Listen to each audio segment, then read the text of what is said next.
Gloire à notre Dieu, notre Père dans les cieux, au nom de Jésus-Christ, notre Seigneur qui est sur toutes choses, Dieu béni éternellement. Amen. Nous sommes dans Matthieu le chapitre 8.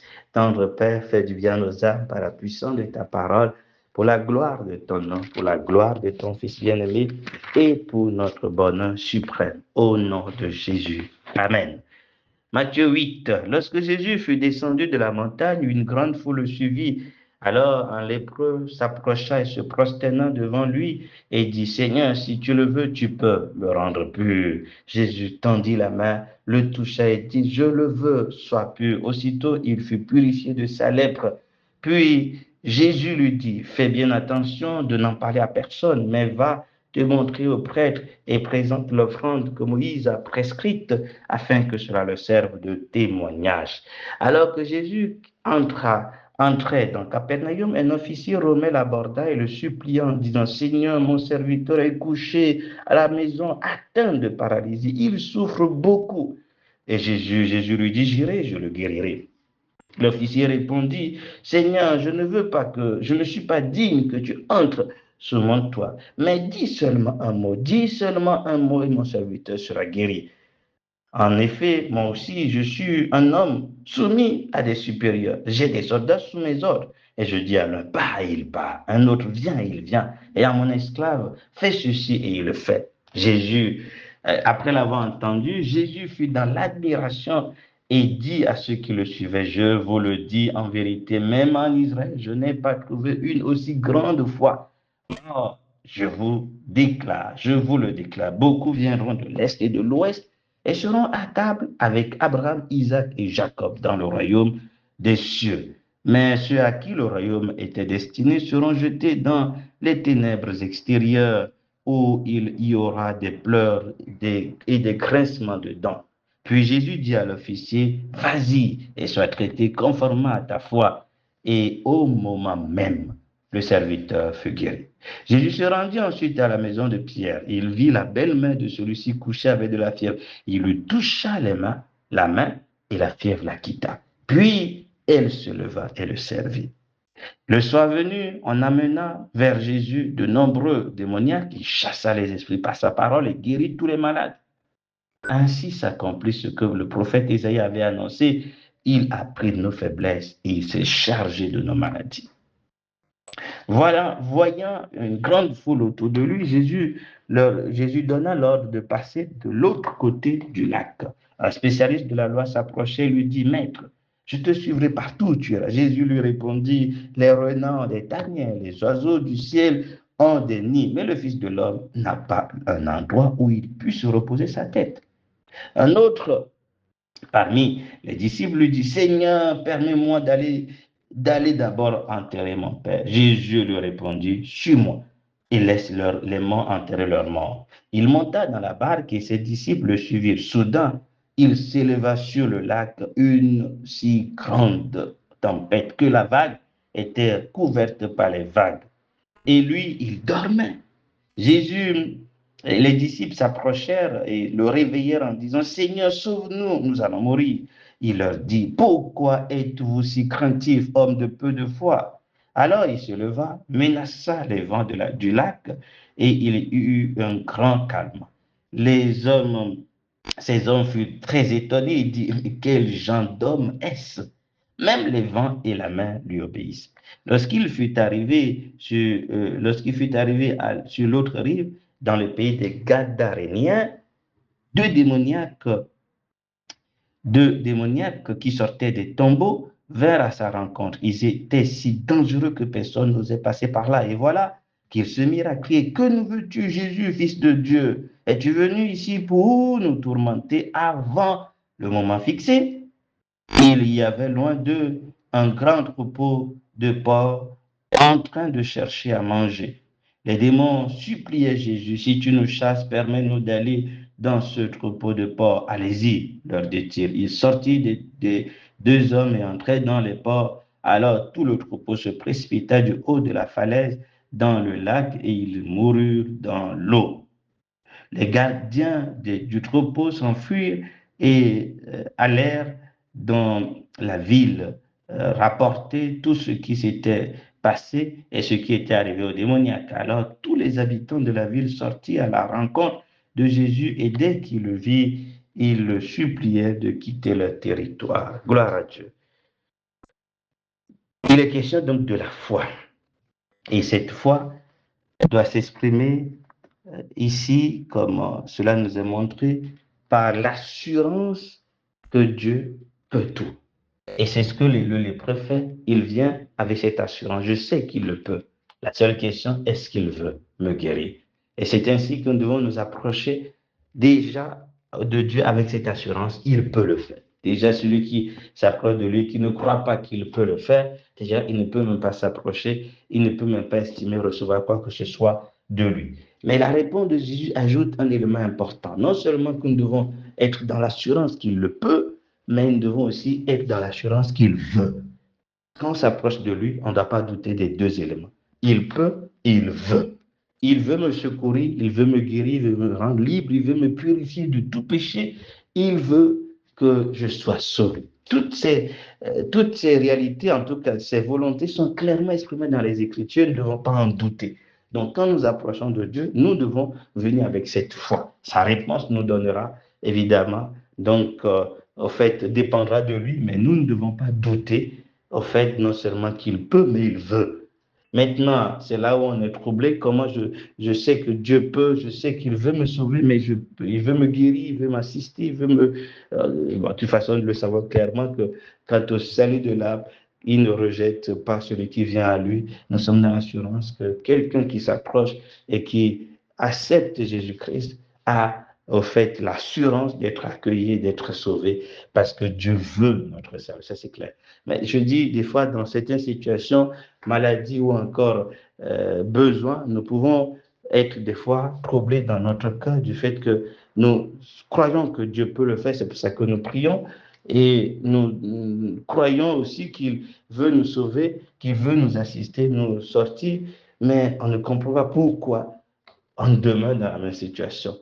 La réponse de Jésus aux disciples dans Matthieu, Jean 9 nous explique à comprendre que non seulement Dieu peut, mais il veut, mais au-delà de ce qu'il permet, il veut au final que sa gloire éclate. Et donc, il peut arriver que certaines situations, voilà, pour lesquelles nous supplions sont là et cela peut toucher notre foi, mais nous devons jamais douter de la puissance de notre Dieu et aussi de sa volonté de nous secourir. S'il ne le fait pas, c'est que derrière, il y a un message, c'est que derrière, il veut, en tout cas, il veut nous enseigner quelque chose et nous devons le chercher continuellement. Paul l'a cherché, il a supplié jusqu'à ce que Dieu dit, écoute, ce que je veux, c'est que tu te contentes et de la grâce qui est en Jésus-Christ. Et il a reçu cette réponse qui a été pour lui une force au-delà de ce qu'il pouvait traverser. Voilà, mais nous devons croire et être dans l'assurance de la volonté de Dieu, de son pouvoir et comprendre que derrière ce qu'il veut nous accorder, c'est qu'il veut que sa gloire éclate et il est aussi dans toute sa souveraineté, au fait, libre de décider du moment de sa réponse et de la manière de sa réponse. Mais nous ne devons jamais douter de lui. Nous devons nous approcher avec cette assurance. Voilà, cette assurance ou cette foi est aussi doit aussi être exprimée donc comme celui de l'officier qui démontre une foi en la puissance de la parole de Dieu. Nous devons croire que la parole de Dieu a la puissance au fait de donner vie. Et c'est ce que cet homme dit, écoutez, ce n'est pas la peine que tu te déplaces. D'après ma propre expérience, il suffit que tu donnes un ordre et tout ce qui est sous ta domination, sous ton autorité, exécute. Et je sais que tu es donc, voilà, c'est une expression clairement pour montrer que cet homme croit que Jésus a tout sous son ordre, toute son autorité. Comme il dit, j'ai des soldats sous mon ordre. Donc, en donnant cet exemple, il dit, mais toi, tu as tout sous ton ordre. Il suffit que tu donnes un ordre et rien ne peut donc s'opposer à ton ordre. Et cette parole, nous avons ça avec nous et nous devons, en croyant la puissance de cette parole, au fait nous en nourrir et nous approprier de cette parole, ne pas en douter. les Écritures qui sont laissées devant nous, c'est la parole de Dieu. Et il faut la recevoir avec l'assurance qu'elle a le pouvoir, au fait qu'elle a en elle la vie. Elle peut appeler à l'existence ce qui n'existe pas. C'est pas cette parole que les cieux et tout ce que nous voyons ont été créés. Et c'est cette même parole qui nous donne la vie éternelle. C'est cette même parole qui nous est laissée pour que nous puissions, au fait, expérimenter chaque jour le secours du Seigneur. Ne doutons point de la puissance de la parole de Dieu. D'ailleurs, on nous dit clairement au verset 16, quand on lui a amené des démoniaques, il les a chassés par sa parole. Sa parole a la puissance de vie et la puissance de délivrance. C'est quelque chose qui m'encourage encore une fois à m'attacher à la parole de Dieu. Celle qui est écrite, qui est là, celle que Dieu peut me faire, en fait, veut me révéler par son esprit quand je médite les Écritures, et celle que dans telle ou telle circonstance, Dieu peut me donner clairement pour qu'elle s'applique au fait au temps approprié, au temps convenable. Nous devons simplement ne jamais douter de ce que Dieu nous dit. Elle a donc le pouvoir de nous sauver. Et donc, déjà, on voit là qu'il est très important que celui qui a l'assurance que un Dieu, qui s'approche de Dieu, ne doit pas douter de sa parole. Voilà, tu ne peux pas donc en fait expérimenter le secours si tu n'as pas cette assurance que sa parole a le pouvoir. Un seul mot suffit pour que nous soyons guéris. Et nous avons au fait plusieurs de ces mots, de ces expressions claires de sa parole dans les Écritures. Nous devons nous approprier cela et marcher sur la base de ce qu'il nous donne de comprendre, de ce qu'il nous révèle par son esprit, puisque sa parole nous est donc expliquée, enseignée par le Saint-Esprit. Donc voilà, la parole de Dieu est puissante, ne la négligeons pas. Gardons-la dans notre cœur, répétons-la jour et nuit, qu'elle ne quitte pas nos pensées et marchons par cette parole que Dieu nous donne. Nous aurons donc, nous expérimenterons son secours, sa victoire, parce que cette parole, elle est puissante. Quelle consolation aussi, voilà. Donc, au-delà, en tout cas, en considérant tout cela que nous avons dans le verset 17 qui nous dit qu'il a pris sur lui nos maladies. Il n'a pas juste pris sur lui nos péchés, mais il s'est chargé de toute la conséquence du péché. Et nous devons bien évidemment, voilà. Donc, c'est pour ça d'ailleurs que nous croyons que puisque le prix est payé, les maîtres de Jésus sont là pour nous guérir. Il a payé le prix pour notre guérison. Il a souffert pour que nous soyons libérés. Et nous devons, voilà, donc garder cette foi, même si en apparence, il y a les souffrances qui sont là, même si en apparence, il y a des réalités que nous traversons, ne devons pas douter de notre Dieu. Il a donc un but qu'il poursuit dans notre vie. Et c'est quoi le but? C'est quoi le but de la guérison que nous cherchons? C'est quoi le but en fait, du secours que nous cherchons? Autrement dit, qu'est-ce que Dieu attend au travers du secours qu'il nous accorde? La première chose, c'est que cela serve de témoin, de témoignage. Au verset 4, il dit, voilà, donc il faut que tu ailles auprès des prêtres, des sacrificateurs, tu offres ce qui était prescrit pour le servir de témoignage. Dieu agit dans notre vie pour qu'au travers de son action, il y ait un témoignage, que sa gloire puisse éclater. Et il nous montre aussi au travers de l'attitude de la belle main de Pierre au verset 14, au verset 15 plutôt, qu'une fois guéri, ce qu'il attend, c'est que nous puissions nous engager à le servir. La belle main s'est levée et il a servi Jésus-Christ. Nous sommes sauvés pour nous mettre à son service. Nous sommes sauvés pour évidemment le servir. Voilà. Donc, et quand nous sommes dans cette disposition, nous cherchons Dieu, au fait, non pas pour nous, mais nous le cherchons pour être le témoin de sa puissance, le témoin de sa volonté et de son amour, et aussi pour que, oui, nous servions tout simplement, nous le servions lui. Voilà, donc celui qui nous a guéris, c'est lui que nous devons servir. Et donc déjà, approchons-nous de lui en étant certains qu'il peut, qu'il veut, et aussi en désirant dans notre cœur d'être un témoin de son amour, que son action dans notre vie soit le témoin de sa, en tout cas le témoignage de sa gloire et de sa puissance, et que notre vie le serve. Je te cherche, je veux savoir, je veux ton action dans ma vie afin que ma vie soit utile entre tes mains.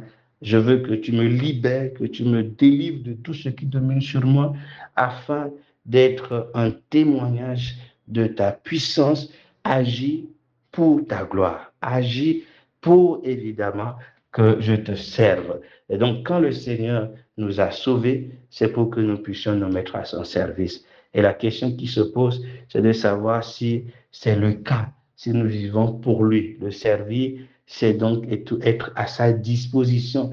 Hein? C'est ce que Samuel a dit. Parle, ton serviteur écoute. Je suis à ta disposition. Donne ta parole, j'exécuterai, j'agirai parce que je suis à toi. Donc, c'est extrêmement important que nous sondions nos cœurs, que nous mettions à la disposition du Seigneur, ayant expérimenté son secours. Le plus grand des secours nous a été donc accordé lorsqu'il vint ici-bas, il s'est livré et au travers de lui, nous avons la vie. Nous sommes libérés de la lèpre, nous sommes purifiés du péché et nous sommes désormais, au fait, affranchis de tout. Donc, nous avons la vie éternelle. Étant sauvés, étant l'ouvrage de Dieu désormais en Jésus-Christ, nous devons nous mettre à son service. Que Dieu dispose nos cœurs en cela et que chaque jour qu'il nous accorde dans sa grâce soit à son service et que tout ce qu'il nous donne soit mis à son service. C'est lui qui mérite d'être servi. Et il a payé un grand prix. Nous sommes à lui et nous devons le servir. Nous avons aussi dans la suite une autre situation dans laquelle la foi manquait encore aux disciples. Ils étaient donc, voilà, en fait, dans la barque et le vent, les tempêtes les empêchaient, en tout cas, on le dit clairement, en fait que la barque était couverte de vagues et Jésus lui dormait. La foi le, le manquait, donc, et Jésus le reproche clairement, donc, ce manque de foi. Et nous apprenons là que ce qui nous donne l'assurance, ce qui nous donne la tranquillité du cœur, c'est le fait de le voir dans le repos. C'est de voir Jésus-Christ dans la barque. Le seul fait que Jésus est dans la barque, Jésus est avec nous, Jésus est dans la situation dans laquelle nous sommes, devait calmer nos cœurs. Peu importe les vents et les tempêtes, nous devions être dans la tranquillité parce qu'il est là. Voilà. David l'a dit à l'Éternel mon berger, mais il a dit par la suite, quand je marcherai ou quand je marche dans l'ombre de la vallée de la mort, je ne crains aucun mal car tu es avec moi. Il y a donc l'ombre de la vallée de la mort qui est là. Il y a les ennemis qui sont devant lui, mais pourquoi il ne craint pas? Parce que Dieu est avec lui. Et l'assurance nous vient du fait que nous saisissons clairement la présence de Dieu avec nous. Non seulement il est en nous, mais il est avec nous. Et c'est là la grande question qu'il faut se poser dans les vents, dans les situations, dans en fait, les difficultés, c'est de savoir est-ce que Dieu est avec nous. Est-ce qu'il est avec nous dans tel ou tel projet? Est-ce que nous sommes au cœur de sa volonté? Est-ce que nous sommes là où il veut que nous soyons? Notons bien que c'est Jésus qui a donné l'ordre qu'ils aillent de l'autre côté. Et donc, les disciples ne se sont pas mis dans la barque, évidemment, d'eux-mêmes. C'est sur l'ordre, c'est sur l'instruction du Seigneur qu'ils ont entrepris ce chemin-là. Et donc, il est certain qu'ils sont au cœur de la volonté de Dieu. Et donc, ils ne peuvent pas être submergés en réalité par les vents et les tempêtes, par l'eau. Jésus-Christ étant avec eux-mêmes dans la barque, ils devaient être tranquilles. Donc, dans d'autres cas, ils n'étaient pas là, mais les vents et les tempêtes n'avaient pas, ils n'étaient pas là physiquement, mais les vents et les tempêtes n'avaient pas le dessus sur voilà, les disciples. Pourquoi? Parce que tant que nous sommes, au fait, là où il veut que nous soyons, tant que nous sommes au cœur de sa volonté, nous pouvons être certains qu'il est avec nous et sa protection est notre partage. Donc, la grande question qu'il faut se poser, c'est de savoir, est-ce que nous sommes là où il nous faut? Est-ce que nous sommes au cœur de sa volonté? Est-ce que ce que nous faisons, Jésus est avec nous dans cette entreprise, dans cette action que nous posons? Est-ce que Jésus est avec nous? Dans ce service que nous rendons, est-ce que Jésus est avec nous? Si ce n'est pas le cas, on ne peut pas se prévaloir au fait de son autorité dans les vents et les tempêtes. Donc, il ne peut pas nous garder si en réalité, ce n'est pas lui qui nous a envoyés. Si nous nous sommes envoyés nous-mêmes, si nous avons pris des initiatives sans le consulter et que les choses commencent à se compliquer, il ne s'agit pas, au fait, de l'accuser lui. Donc, c'est nous qui n'avons pas, en réalité, été à l'écoute de sa voix et nous n'avions même pas consulté, ne l'avions même pas consulté avant d'entreprendre un déplacement, avant d'entreprendre évidemment un service, une entreprise. Et donc, quand les choses commencent à se compliquer, on se dit, mais il est où? Mais est-ce que dès le départ, tu l'as associé? Voilà, c'est ça le point de départ. En tout cas, nous voyons dans ce passage que la foi qui produit l'assurance est liée à la présence du Seigneur avec nous. S'il est là, nous pouvons être certains que nous atteindrons l'autre bord selon ses instructions. Que Dieu nous donne de fixer les regards sur lui, de le voir dans le repos et d'être certain que quels que soient les vents et les tempêtes, nous avons donc la victoire. Et il faut noter que ce que Jésus manifeste, ce que Jésus dit à ses disciples nous montre que son désir, ce n'est pas que les vents et les tempêtes se calment avant qu'on ne soit tranquille.